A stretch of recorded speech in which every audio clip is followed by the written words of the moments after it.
Everyone wants to be happy. No one wants pain and misery. Yet each of us has to inevitably face misery in our lives. Is there any way to escape this misery?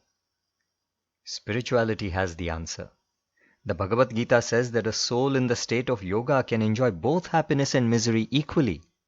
If we could enjoy misery just as we enjoy happiness, our suffering would end forever. But how can we reach that state? In another verse in the Gita, it is said that spiritual knowledge burns all the sins of a soul. Does it mean that the person whose sins have been burnt by spiritual knowledge attains the state of yoga? Let's find the answer.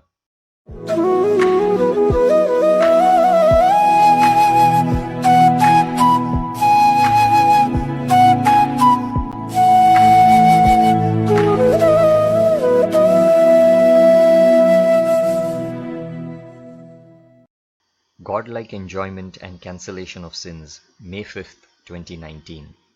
Shri Durga Prasad asked, will a soul who has been transformed by spiritual knowledge be able to enjoy both misery and happiness equally? The transformation of a soul through spiritual knowledge is mentioned in the Gita through the statement Jnanagni sarva karmani bhasmasat kurute. And the equal enjoyment of both happiness and misery is mentioned as samatvam yoga uchyate. Can these two statements from the Gita really be reconciled?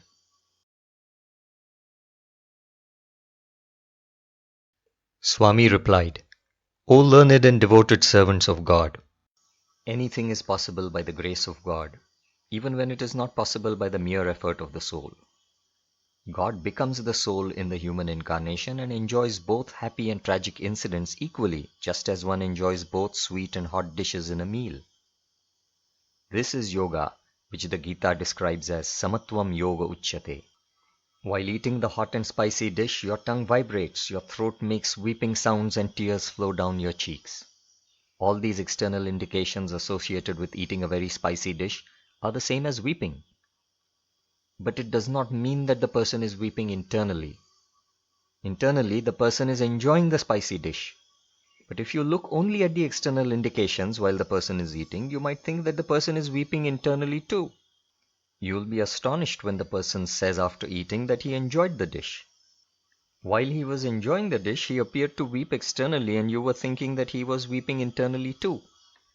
So whenever we see a person who is weeping externally, it is possible that he is also weeping internally, but it is also possible that he is enjoying internally, like the person eating a spicy dish.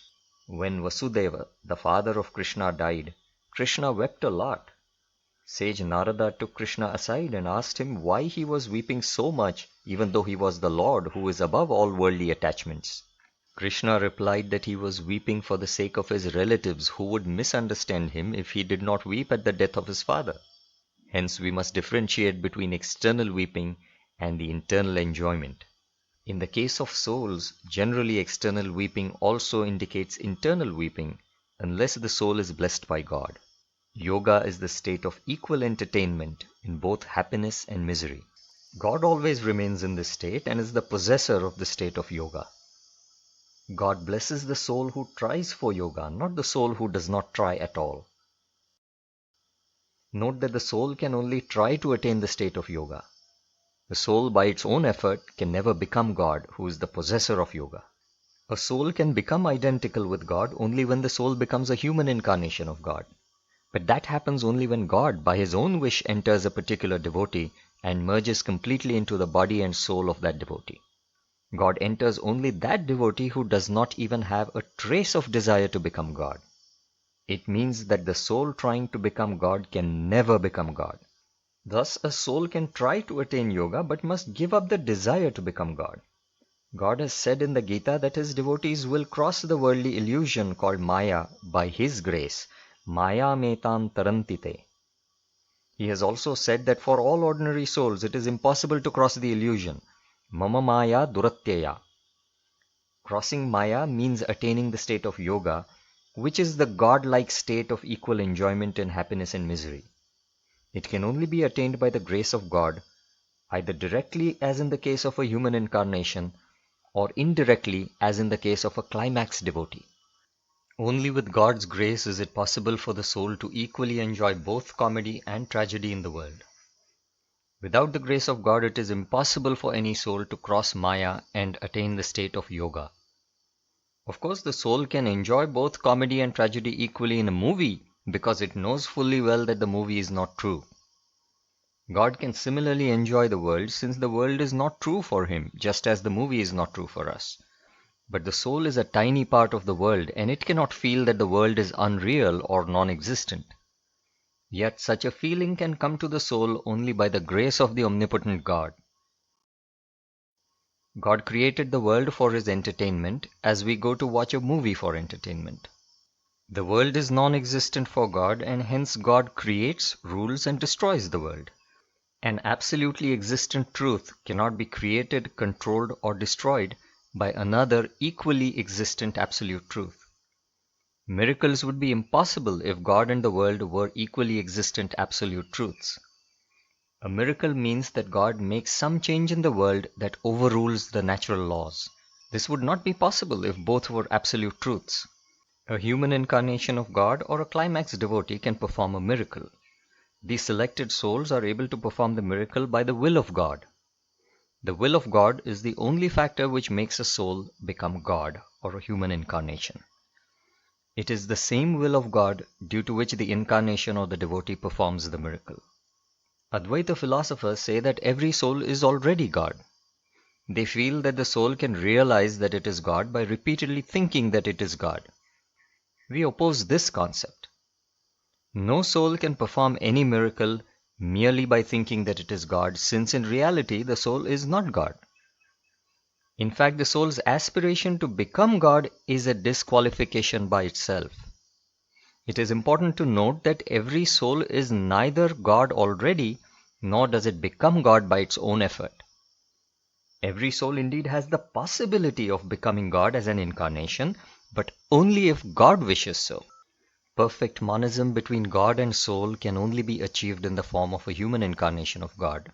Trying to enjoy both comedy and tragedy in the world equally in a godlike manner is not a sin. But thinking that the soul is already God is the climax of ambition.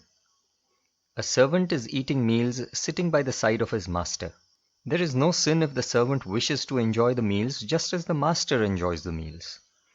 The whole problem comes only when the servant thinks that he is equal to the master. The soul can wish to enjoy this world just like God.